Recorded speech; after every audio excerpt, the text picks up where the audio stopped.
Friends, thank you for being here today. We need to talk about a ghost story.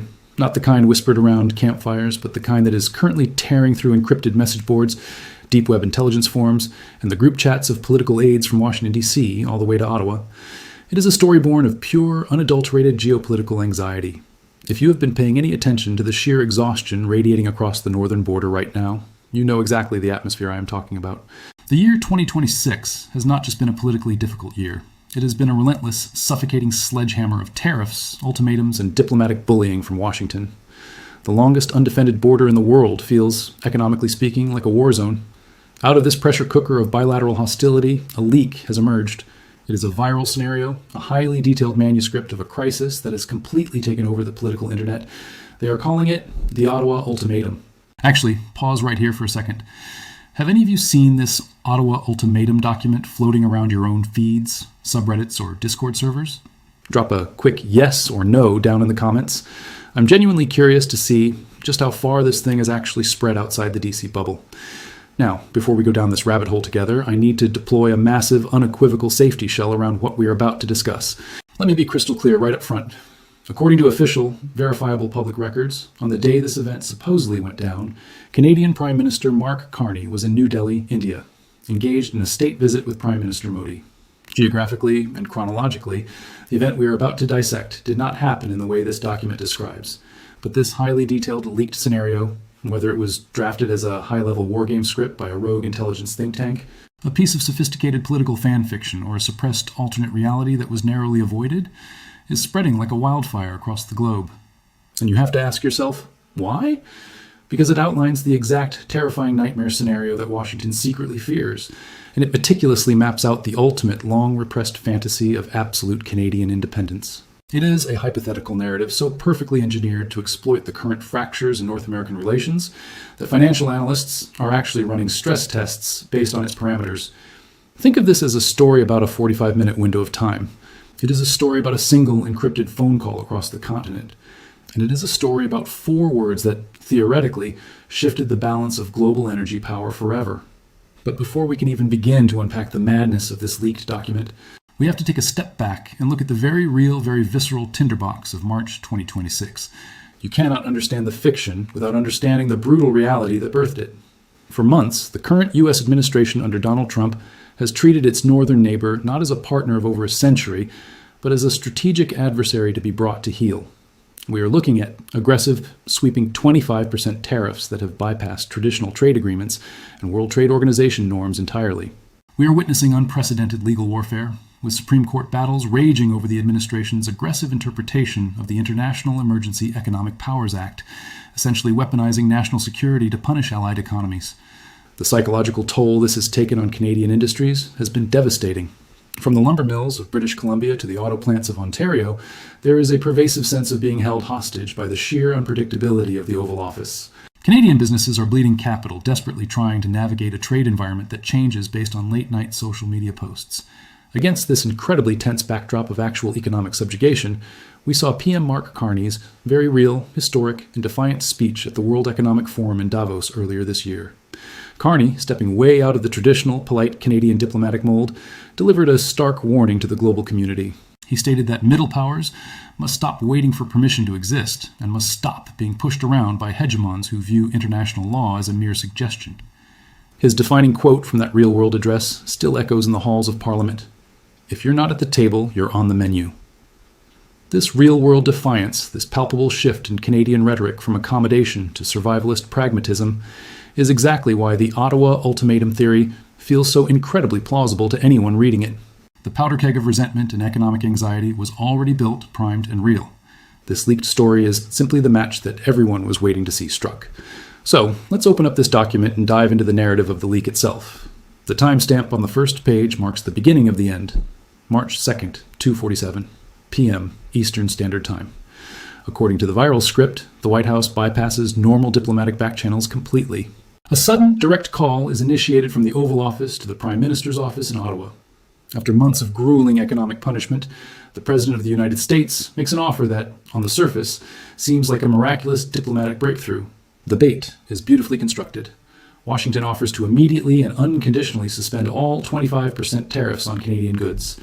Furthermore, the U.S. offers to fully restore intelligence sharing between the two nations, which had been severely curtailed in recent months, and promises to publicly reaffirm the United States' absolute commitment to NORAD, the Joint Aerospace Defense Command that forms the bedrock of North American security. To the exhausted Canadian economy, this sounds like absolute salvation. It sounds like a total victory. The businesses would reopen, the supply chains would normalize, and the continent would breathe a collective sigh of relief. But here's where the script introduces the trap, the dark, unyielding catch of the ultimatum.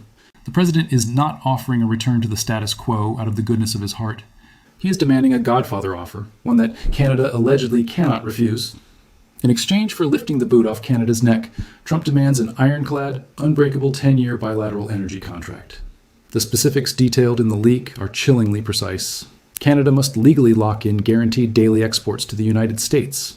3.8 million barrels of crude oil, 2.7 billion cubic feet of natural gas, and an unyielding 1,400 megawatts of electricity per hour.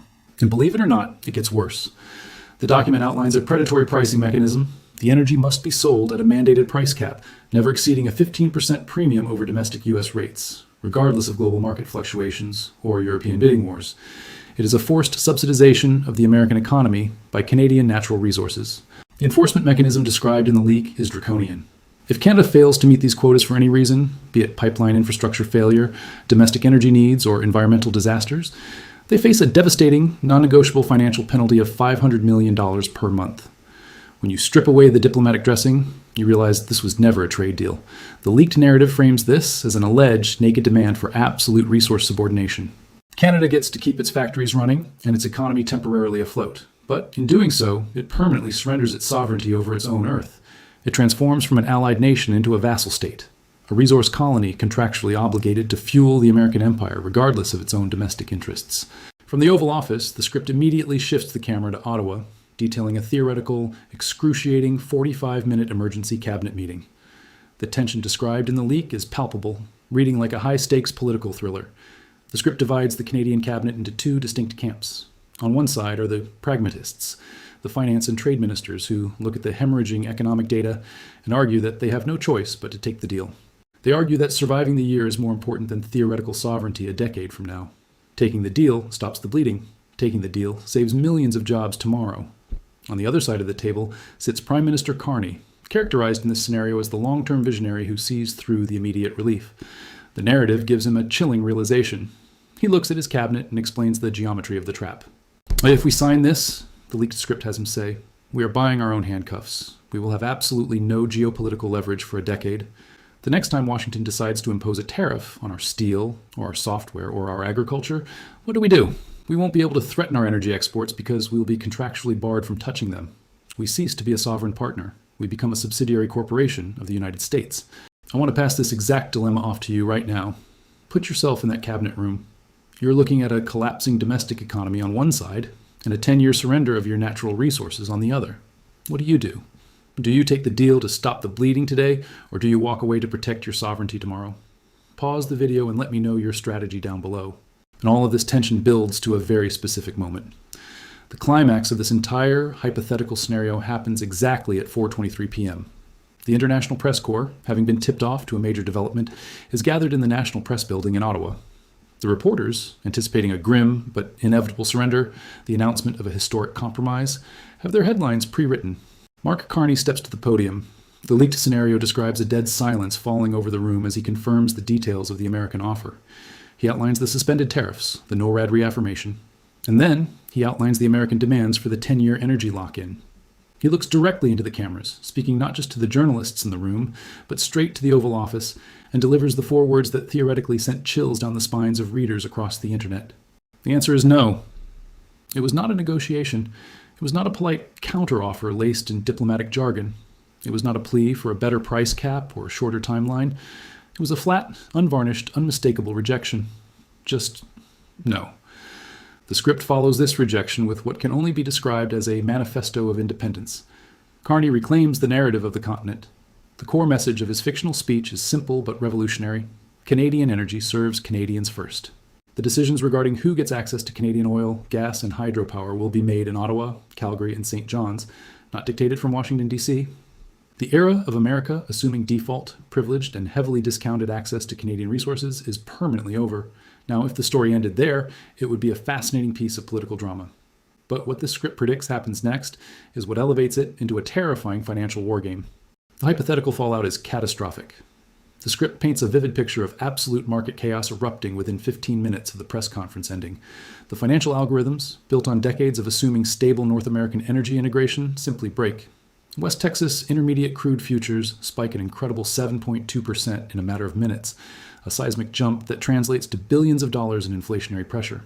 Midwestern natural gas futures shoot up an astonishing 14.3% as traders panic over the prospect of frozen homes in Michigan and Illinois.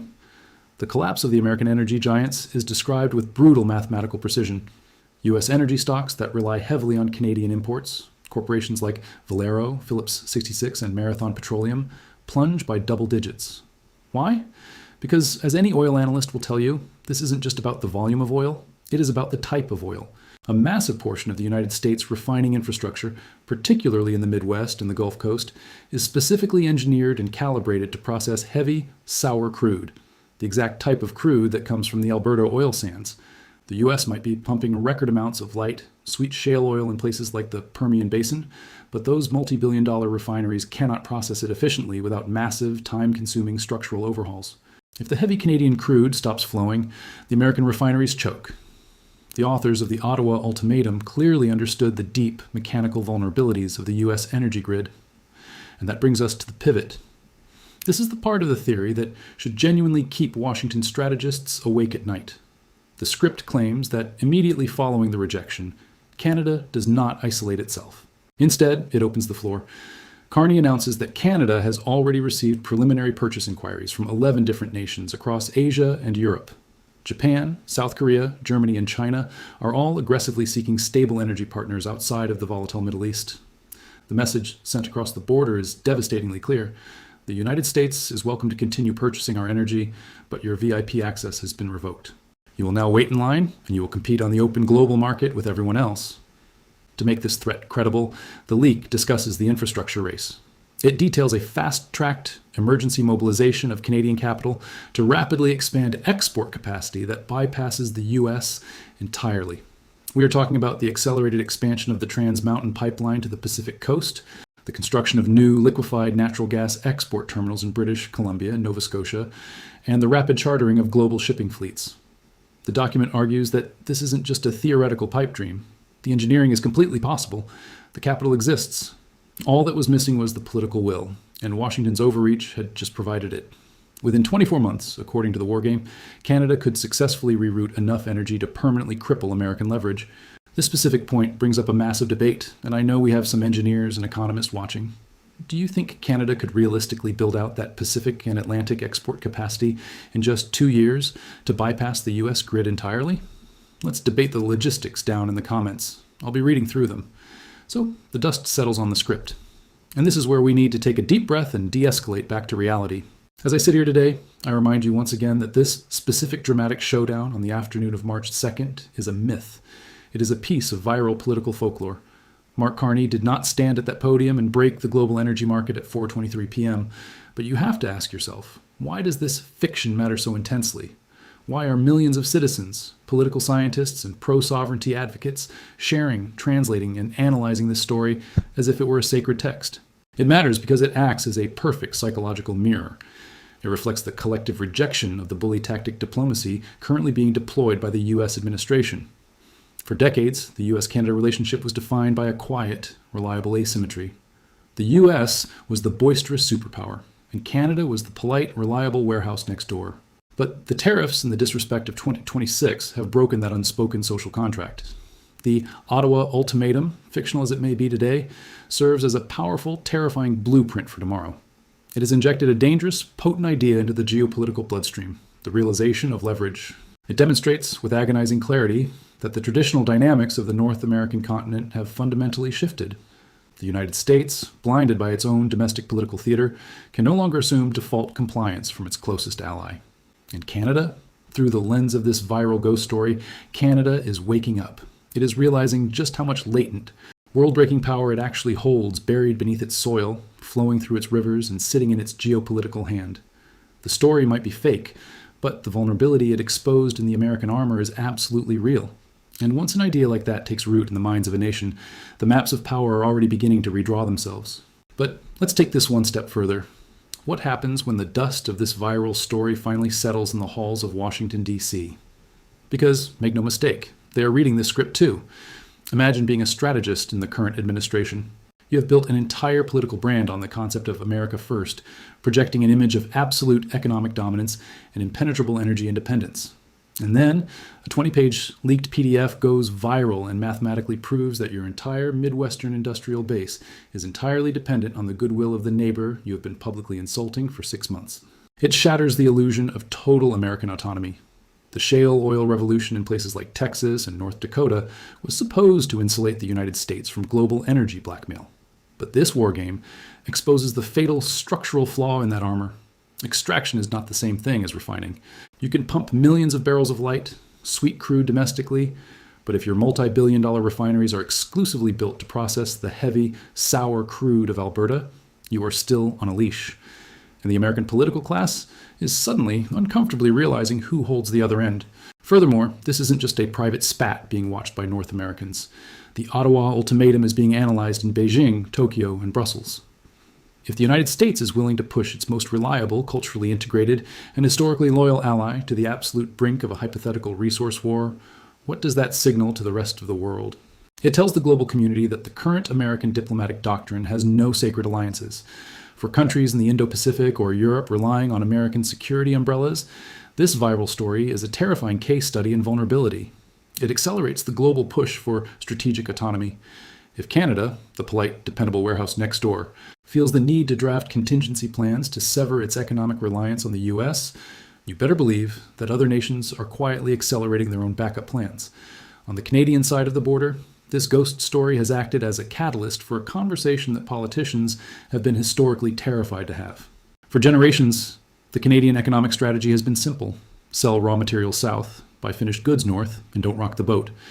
But the Ottawa Ultimatum introduces the seductive, dangerous concept of resource nationalism to the mainstream public. It asks a revolutionary question. What if Canada treated its energy the way Saudi Arabia treats its oil, or the way Taiwan treats its semiconductors? What if they recognized it as a geopolitical weapon rather than just a commercial export? We are suddenly hearing real-world mainstream murmurs in Ottawa about actually accelerating the very infrastructure projects mentioned in the leak. The push to build deep-water ports on the Atlantic and Pacific isn't just being debated as an economic venture anymore. It is being discussed as an urgent matter of national security. It is about building the physical, concrete capacity to look Washington in the eye and say, no. Ultimately, the Ottawa Ultimatum is a wake-up call cleverly disguised as a political thriller. It marks the definitive end of the polite, predictable North American alliance. We are entering an era of transactional, hard-nosed geopolitics right in our own backyard. The border is no longer just a line on a map where tourists show their passports. It is rapidly becoming a major fault line in the global energy war. The ghost story has been told, the vulnerability has been exposed, the era of assumptions is over.